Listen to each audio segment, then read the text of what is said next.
Hello, QVS APUS history students. I hope you are having a good day, and I wanted to take the opportunity to discuss the next unit that we are moving into. That is Essential Unit 3, the period from 1754 to 1800.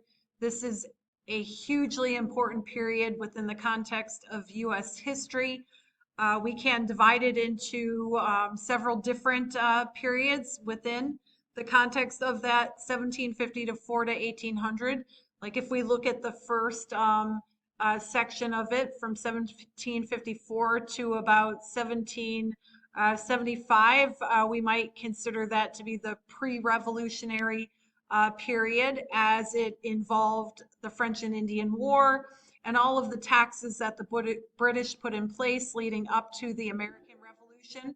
And then we can look at the time period from about, let's say, 1774, 75, all the way up until 1783 as the Revolutionary period. That's when the war was taking place.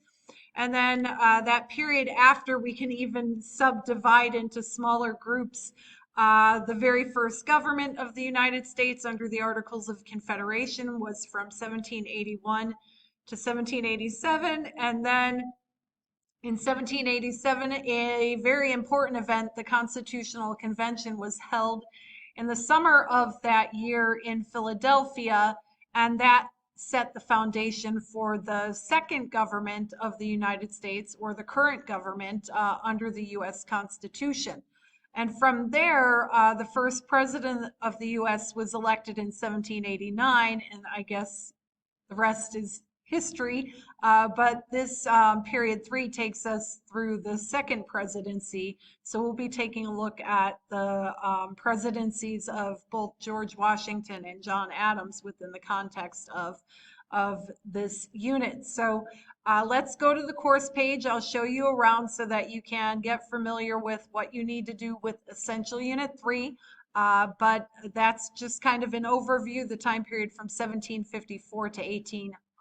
So let's go to the course page and take a look around. Let me get down to that unit right now. First, I want to make a statement just in general about fall break. We're all taking fall break at different times. Hopefully, we'll get caught up and be on the same page sometime in early November. So if you're taking fall break this week, don't freak out and think like, oh my gosh, I'm going to fall behind. You'll eventually get caught up. But it is a fast-paced course, and remember, these dates change from year to year. But I would like to talk or highlight the map that acts as the introduction to this unit. You could take a look at what North America looked like before 1775 and what North America looked like around 1783, and that was with the signing of the Treaty of Paris, which ended the American Revolutionary War between the American colonies and the British. Take a look at the key, and you could see then what the United States looked like in 1783 after the signing of that treaty. Sure, there were still some territories that were in dispute between different European powers and the United States, but you could see essentially the American state as it stood in 1783. I encourage you to click on the map, and there's that overview from the Gilda Lehrman website of the time period. So that's always good, and you're going to have to watch it anyway for the first activity in week 1. You can read here, and it gives you an overview of the time period, and you could see the AP weighting of this unit is between 10 and 17%. We're going to spend about 3 weeks on the unit. If you want to work a little bit during fall break, it's hugely encouraged because, again, it's a fast-paced class and there's a lot of work to do or to be done. Here are the reading assignments. AMSCO chapters, you need to go into this folder this time because it's more than one chapter. So just kind of make note of that if you're using AMSCO, that it's not all contained within the context of one chapter. If we open that folder up, I do believe it's 3 or 4 chapters. Yeah, it's 4 different chapters. So just kind of be mindful of that as you pace yourself. You want to do 2 chapters per week. That would probably be a good idea. And then if you are using the Henrietta textbook, I have the textbook pages outlined for each of the different topics or AP topics within the context of the course page. And you also got a message in the email about the page numbers from Henrietta. You know it doesn't perfectly align, so you just got to kind of pay attention to my guide related to that. We'll come back to Howard Zinn within the context of this unit. I always like to have Schweikert up there because he has an opposing viewpoint from Zinn. And then, of course, other features that you've seen. Here's a great website. It's an encyclopedia of the U.S. presidents. So as we continue through the course, and now that we are getting into the period of the United States and its history, we'll begin to look at the influence that the many presidents have had on the United States over time. So there's the note-taking guide, there's the AMSCO note template, the HIP analysis, and just general themes handout that you've seen before. The rubric is attached here, and then let's get down into week 1. It is quite hefty. I'm going to warn you that, but if you do like at least 2 activities per day, you should be able to manage this week effectively. Here are the different topics from AP College Board in red. So we're going to begin with some contextualization. If you go ahead and click on the forum, you'll see that I'm going to have you watch that Gilda Lehrman video, and then I've outlined some important events within the context of this period, and I'm asking you if you were to pick one of those events as the most defining feature of the era and why it best exemplifies the critical nature of this period in U.S. history, which of those would you choose? Put it in your forum post and explain why. And why is this contextualization? Because again, it points to like one particular event that we should be able to wrap our head around in order to build a picture of the period for ourselves. And then we'll continue on from there. The next topic is the French and Indian War. This was a hugely important event within the context of U.S. history. It was the last of the imperial wars that the British fought against the French, and it was really one of the big causes of the American Revolution. After the French and Indian War was fought, the British put in place a line of demarcation called the Proclamation of 1763. They imposed what was called the Sugar Act, which really like re-emphasized the whole mercantile policies, stating that the Americans could only trade with the British. They couldn't like competitively seek out cheaper sugar or cheaper products for that matter from other European powers who were trading in the region. And then as a result of the war, in order to pay for it, the British had gone into a large amount of debt because of the war. They began to impose a series of taxes on the American colonies.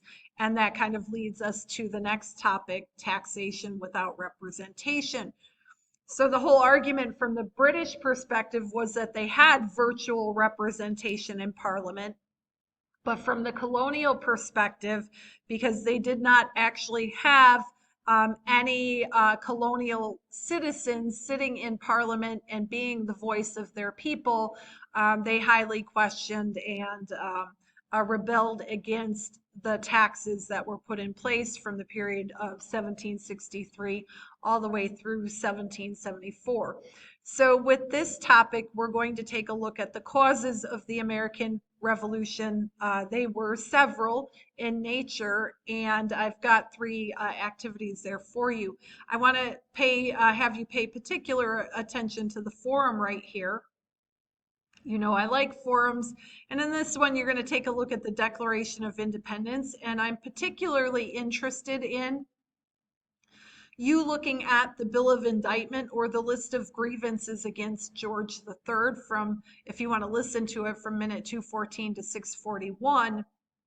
And from those list of grievances, I want you to explain in your forum posts the three most egregious acts that you think were committed against the colonies. And there's rhyme and reason for this. We'll come back to this later in a different unit later on. But it'll also let you examine the multiple causes for revolution.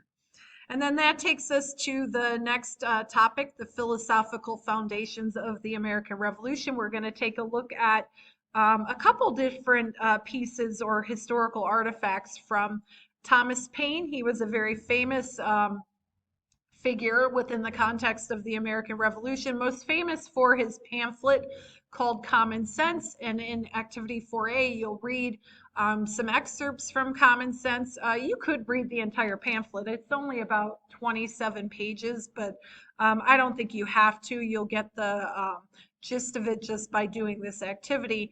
But you'll also listen to a song. I like to have you look at art and listen to music within the context of American history because I think a lot can be gleaned from art and music.